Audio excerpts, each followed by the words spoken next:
We wrap up our Fall AD podcast today, talking all things Lebanon Warriors, catching up with Keith Pantling. Keith, how are we doing this morning?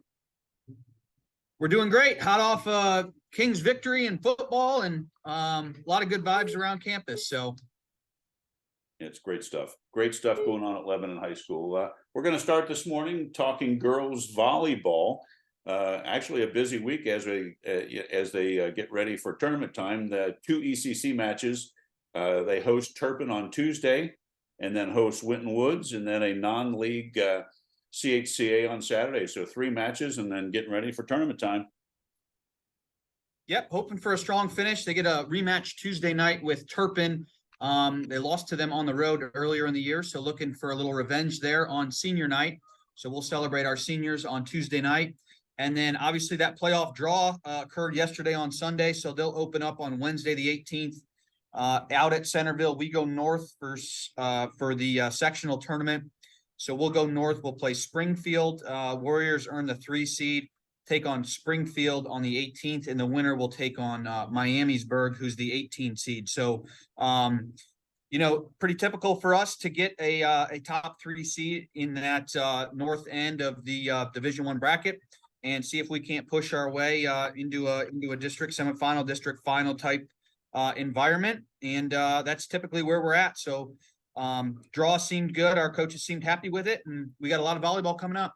Yeah, that sounds exciting. So a busy week, and then right into it with tournament play. So best of luck with them as they wind down the regular season and then start tournament play. Let's give an update on girls tennis.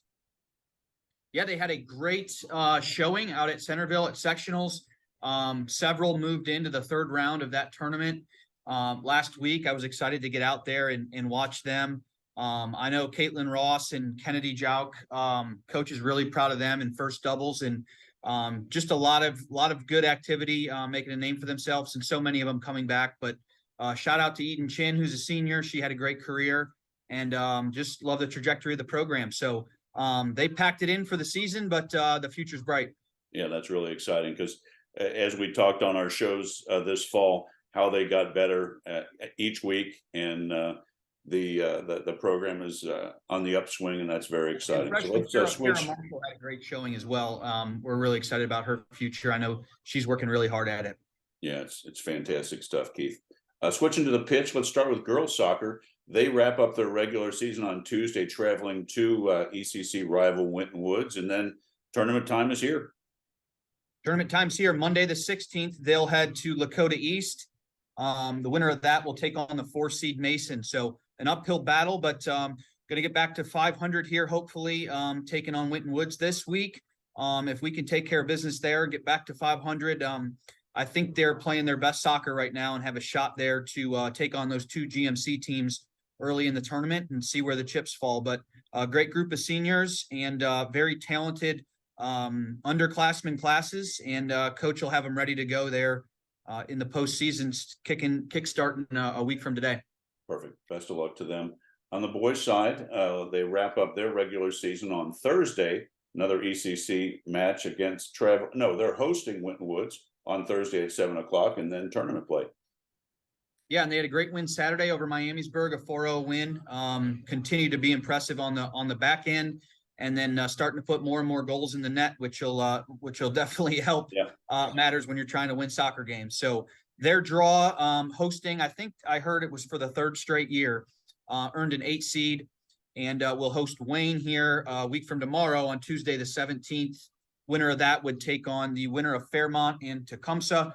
I think there's a little bit of strategy there. If we were to be victorious, we lost a 1-0 game to Fairmont in the first one of the season, so get a little bit of an opportunity to avenge that loss if the chips fall that way next Saturday the 21st. So right into tournament play, and here we go.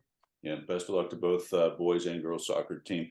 Let's go to the links. Start girls golf. An update. I know the tournament is in full force. Give an update on girls golf. Yeah, I can just package boys and girls together. They're both in district play. On the boys' side, we have 2 competing Wednesday at Heatherwood that made it through as individuals. Peyton Lawley and Sam Strouser will compete at Heatherwood. on Wednesday. And then Thursday, our girls team made it through sectionals and will be competing as a team. So they'll all be there for the district tournament. So really exciting to see who we can get through and if we can get a team through. Obviously, really high level play once you get this far. So it'll be a great event there. They hold at Heatherwood. It's an awesome golf event, and I'm looking forward to getting out there and watching our student athletes compete. Yeah, best of luck to them on that. That's fantastic. Let's go to the gridiron. Huge win at home Friday night in overtime over Kings. Just boy, tell the fans about that, because that had to be an electric atmosphere. It got the team to 5-3 with 2 left, and had to be exciting. It certainly was, and first arriving here a few years ago, I quickly learned how big of a game that is. They've played for even before they were ECC opponents. It was a non-league game in the GWalk and known as the Boomerang Bowl for a little while there through the Outback Bowl. TPC picked up that sponsorship. It's now kind of the Rivers Bend rivalry. We have a rivalry wall here in our building that kind of showcases all of our sports when they compete against Kings and things. We also have one for Springboro and Little Miami. So the kids started talking a little bit about how cool it would be to beat all 3 rivals this year. On top of that, playing Springboro and Kings annually for, I think, 14 years or 16 years, haven't beat both of them in the same season since 2009. So that commotion started coming there. Lost to Kings last year in a 14-12 tight one at Kings. Yes. So the kids were waiting a whole calendar year to get another opportunity. Just all of those things kind of set the tone for our kids to certainly be up and ready for this game. We had injured kids playing that weren't going to miss out.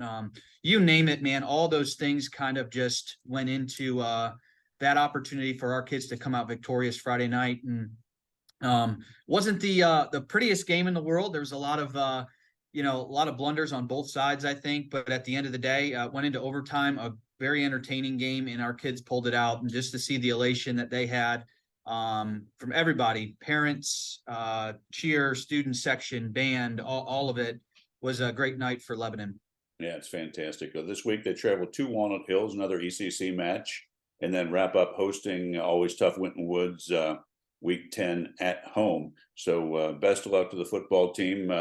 On the right track. So that's exciting stuff. Let's end this week's show with cross country, Keith, and give the fans an update. Looks like ECC championships coming up this weekend. Saturday, right here on our Lebanon High School campus. We just encourage you, the tickets need to be purchased through the ECC website. And that is a $10 per vehicle charge. And that will get you onto campus very quickly. There is a cash option that morning. Unfortunately, that line will get a little backed up. So we would encourage you to get in that speed line and buy that $10 voucher ahead of time. But yeah, it's a great event. We host our invite. Our coaches do an unbelievable job with our meet manager, Adam Hibbard, just setting the whole place up. It's all lined out there. The teams start coming here on Thursday and Friday evening to practice. If you haven't been out here for one of our meets on our high school campus, it's a beautiful property and a great place to watch a race, and it'll be certainly festive on Saturday. We have the high school in the morning, followed by the junior high. So we're here all day, probably till 2 or 3 p.m. And first race kicks off at 8. Sounds great. Best of luck to all of them. Hope it's a success. And thank you to all the people that helped make that event so successful, because they do it during the regular season. And I know you're very appreciative of all they do to produce a wonderful event. Yep, you got it. And I appreciate you, Rob. I know we're going to take a little break here till we get into December. Really appreciate the opportunity to kind of give these, virtual updates, if you will, and not have to handwrite multiple paragraphs over a couple-hour period. So it's good to be able to do this and share updates for all of our sports and athletes each week. So appreciate you. Yeah, thank you, Keith. I appreciate the great shows. We're glad we're back doing these. Based on the traffic, we know that they're being viewed and they're successful, and we appreciate your time. And yes, we're going to start them back up December 4th for the winter season. We'll do 8 shows and get us into February. But thank you again. Best of luck to your teams in the tournament, and we'll touch base in December. Thanks, Rob. Thanks for checking in. Thanks. Have a good week. Appreciate it.